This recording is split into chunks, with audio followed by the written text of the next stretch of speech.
Peg, and we'll go from there. And I have to tell you that Peg has been very gracious about this because we had a cancellation just last week.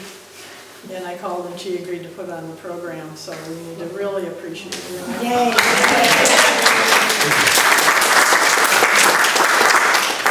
You folks, all the publicity folks got the publicity out, so we have a good crowd. I think people came all the way from town for this, so that's good. Yes.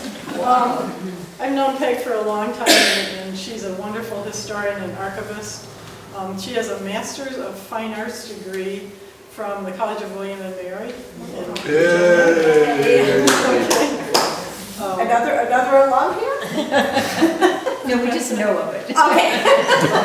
When I first came to NMC in the 80s, Peg was working there, and she'd put together some great, we called them bibliographies then, but finding aids, but they're still actually being used.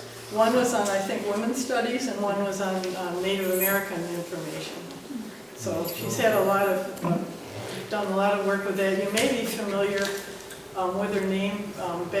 She's on the board of the Traverse Area Historical Society, and back when there was a Con Foster Museum and the Area Historical Society was in that building, the old Carnegie building there on 6th Street. She kind of ran the place, so she has a lot of experience. And that was like a really big exaggeration. I was the archivist there. I did not run the place. So that's okay. I asked for you. Recently, you may have read her articles in the Record Eagle. She's had some front page articles, and one was on this Park Place Hotel with a lot of good photos that she'll share with us. What else do I want to say? I think that's it. Without further ado, then, I'm going to sit and be her tech person tonight. And, she has a good, strong voice, so I think you'll all be able to hear, but if you don't, just do the ear thing. Yeah, just raise your hands up if my voice starts to drop and you can't hear me in the back, okay?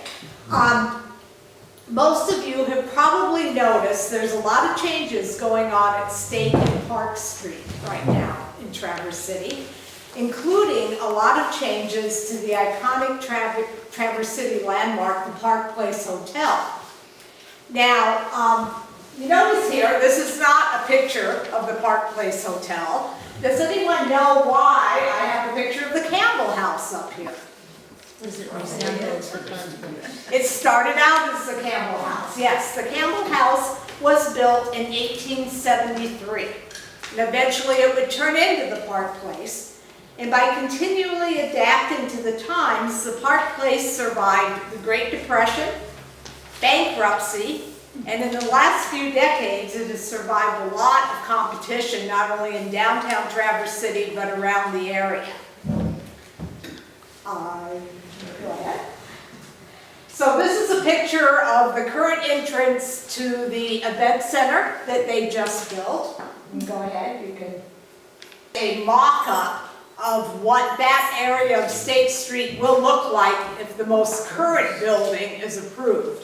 That big white sort of curved building right in the middle isn't there right now, but they want to build it. And just to the right, you can see the Park Place Tower standing there. So even though the Park Place has been there in one form or another since 1873, it is still right in the middle of downtown Traverse City. And you can go ahead. The original hotel was called the Campbell House, and it was opened by stagecoach line operator Henry D. Campbell in 1873. I like to say he started or created a vertically integrated business. Now, they never would have used those terms back in 1873, but when you think about it, he had a stagecoach line. He was probably hauling tourists up here anyway, who were staying at what hotels were available, and he thought, may as well build a hotel and then I'll get the money from the tourists there. Now, I don't know, most of you, because you're involved in the Historical Society, probably know what the downtown Traverse City Bayfront looked like in 1873.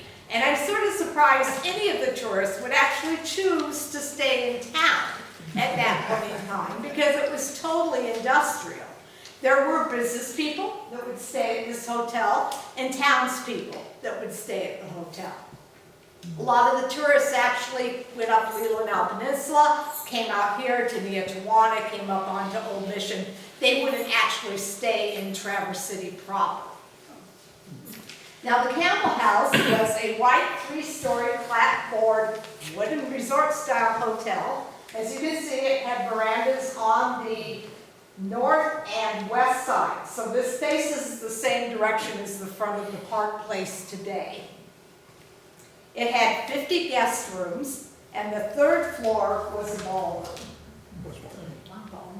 You can go ahead and, okay. I like putting this one in. The Morgan Livery Stable was about a half a block west on State Street, so towards Cass Street. And I like putting it up here because just like today, there's a parking deck right across the street from the Park Place. They needed the same type of thing back in the 1870s and 1880s. People wouldn't be driving their cars into town. They would be initially bringing ships in the 1870s and 80s, and the first railroad came into Traverse City in 1872. But even so, people needed a place to put their horses. Yeah, go ahead. In 1879, Perry Hanna and Tracy Lay bought the Park Place from Campbell and renamed it the Park Place Hotel. In 1880, they added an annex, which we'll see a picture of in just a moment, and that made it one of the largest hotels outside of Detroit because it had a 60-room annex in addition to the 50 rooms. And that annex was at the same spot today's annex is. Not the same annex, it's been torn down and rebuilt, but essentially in the same spot. You've got to remember, when we look at these pictures, up until the 1960s, Park Street went all the way through south from State to the Boardman River. And that can be really confusing when you're looking at old pictures and all of a sudden there's this building on this street and you're like, there's no street there. Well, there was a street there, and we'll be seeing some photos of that. You can go ahead and... So this is from the east towards the west, and you can see the annex a little bit further on with the 2 peaks on it. You can go to the next slide. And here's a better view of it. And even in the 1880s and 90s, they had a walkway between the old Park Place and their annex. And that is Park Street going south that you can see just to the right of that fence where it makes the annex. And that is Park Street going south that you can see just to the right of that fence where it makes the corner. Underneath that walkway is Park Street going south. And if you look beyond, you can see it almost looks like farmland off behind there. There wasn't a lot built between there and the river at this point in time. At this point in time, the Park Place boasted itself the best tourist hotel in the north. And by the turn of the century, it offered one-day rates of between $2 and $2.50. That would be about $30 today. In 1905, after both Perry Hanna and his son Julius Hanna died, direction of the hotel passed to R. Floyd Clinch, who was a son-in-law of Tracy Lay. Does anybody recognize the Clinch name? Clinch Park, right? Okay. By the late 1920s, Clinch had a vision of a much grander and at that point modern hotel rather than the 3-story wood building that we've been looking at. And go ahead. This is a photo in about 1929 of them tearing down the Clapboard Hotel. This is what he ended up having built. We recognize that. It was designed by Benjamin H. Marshall Company from Chicago.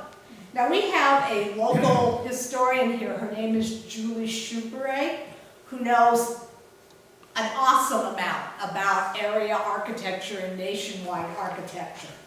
She just published a book on Jen C. Peterson, who was an architect here in town. She pointed out to me that the Marshall name was a huge name in architecture, and it is likely that Floyd Clinch was instrumental in hiring Marshall to design the Park Place, because the Marshall was based in Chicago, Perry Hanna was from Chicago, Tracy Lay was from Chicago. And go ahead and go to the next slide. I know this is small, but it's because I stole it off of the internet. This is the Drake Tower in Chicago, designed by the same architect. And if you look at the top of it, especially the top, I'll go to the next slide. This is the top of the Park Place. And you can see how the design is very, very similar. In 1930, the Park Place cost about $750,000, which would be $5 million today. At the time of its dedication, it was hailed as Northern Michigan's finest hotel. This sounds familiar, doesn't it? It remains the finest hotel for a long time. It had 91 rooms, a dining room, a coffee shop, a cocktail lounge, and a banquet room. We have a lot of historians here, so note the fact that this hotel began to be built in April of 1929. What happened in October of 1929? The stock market crash, right? So go ahead. I threw in, again, stolen off the internet. Here's a run on a bank. And go ahead. One of the iconic photos from the Depression. And what I'm pointing out as, you know, the influence of luck on business. You know, who are we talking about here? Clinch had no idea this was going to happen when he decided to build this huge hotel. The interesting thing is that it must have affected the business of the hotel, but it survived. It continued to change with the times and charm customers. A 1933 Record Eagle article declared, and I'm just going to read this off the page, the Park Place Hotel now has 150 light airy rooms. A main dining room serves the guests as well as others who may desire dinners by appointment. A large ballroom just off the dining room is available for conventions and gatherings. Ample parking space. They worried about parking space even back in 1933. Ample parking space is provided by the hotel in which hotel guests may park their cars. In addition to the regular, usual hotel features, the Park Place has several other little time savers to offer to you. Just off the lobby is a smart, modern coffee shop where short orders are served at a moment's notice. Both a barbershop and ladies' hairdressing and beauty shop are found among the services offered by the hotel. And from the roof of the building, an almost complete view of the surrounding territory can be had. The two bays, the peninsula, the town as of the whole can all be seen. Now, throughout the 1940s and 50s, the Park Place really seems to have been a hub of the city's social world. It was used for weddings, Thanksgiving dinners, birthdays, balls, and other events. Here we have, this is 1936, and these are the Cherry Queens sitting on the front porch of the Park Place, or the candidates for court. I'm not sure who's who, but it is 1936, and you can go ahead and go to the next. These are, I think it's about 1942. These are Navy officers. They and their wives and their families were billeted at the Park Place, and this is a test. Who out there knows why there were Navy personnel in Traverse City in 1940? I think I've got the year right, too. They were training. Yeah, we had a program on that. Yeah. They were doing aircraft training maneuvers.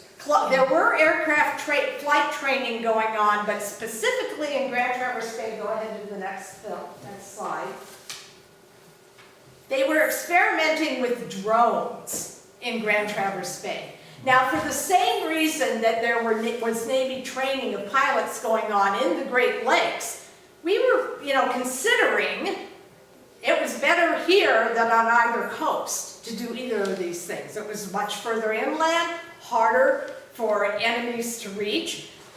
So I have just a few slides because this is very interesting. Apparently, a few of these drones are perhaps still in the bay, the ones that crashed.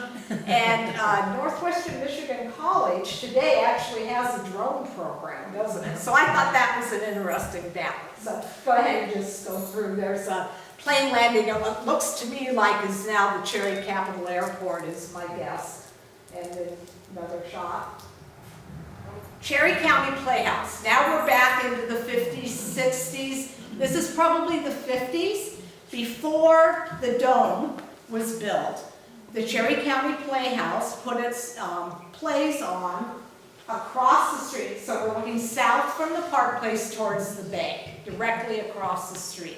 Anybody here old enough or lived here at the time that, have I got the place correct? The Okay. place is correct, but I think the time might be a little bit too early Okay, because Steve and I were married in '64, okay, and when I was in high school, it's basically maybe the the early '60s, maybe a little bit into the '50s, but I don't know if it went clear back to, like 1950. and I'm not sure, I didn't research that date Yeah. for this. I know we're gonna get into what they did to the hotel in the early 1960s, and that's when the dome was built. And at some point, they moved it from the tent to the dome. Yeah. So at this point, without doing more research, I'm not sure. But let's go ahead to the next. Now this, can everybody see this? Because I love this aerial shot.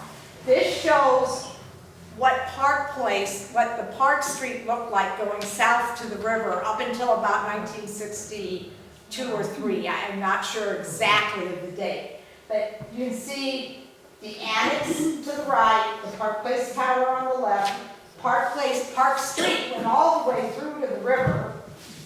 And if you can see really closely, as close to the river as you can get on the left-hand side, there's a little white house, almost it looks, that's Bethel Synagogue, which is the oldest operating synagogue in the state of Michigan, continually operating synagogue in the state of Michigan.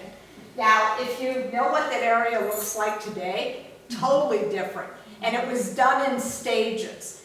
When we'll be getting into what happened at the Park Place Hotel in the early 1960s, but when they first shut off Park Street, they only shut the north half between Washington and State. So half the street was closed off, the swimming pool was built there, there's a parking lot there, and the other half to Washington and to the river remained open. And then at some point, I'm not sure, they closed it all the way to Washington. And when I moved to town in 1985, Park Street still went from Washington to the river. And when they built the new Judicial Center, that's right on top of Park Street. The glass part between the two buildings. So little by little, that 2-block section of Park Street just sort of disappeared. Any other questions about this picture? Okay. Before you go back just a minute, I just want to say, if you can see, there's entrances on the front of the hotel and entrances on the west side of the hotel.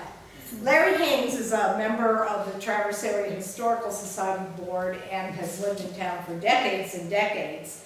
And he recalls that the Park Place catered to both upscale, often out-of-town clientele, and to regular city residents. He remembers that the entrance to the Park Place coffee shop was off of Park Street, and he really liked the feel of that entrance because it felt like a common man's entrance, as opposed to the ritziness of the rest of the business. But by the early 1960s, the hotel was running out of steam. It closed in September of 1963, And the entire business community and governmental community in Traverse City was very concerned that at that time, I think the Whiting Hotel may have been open still in some way, but I don't think there were any other hotels right down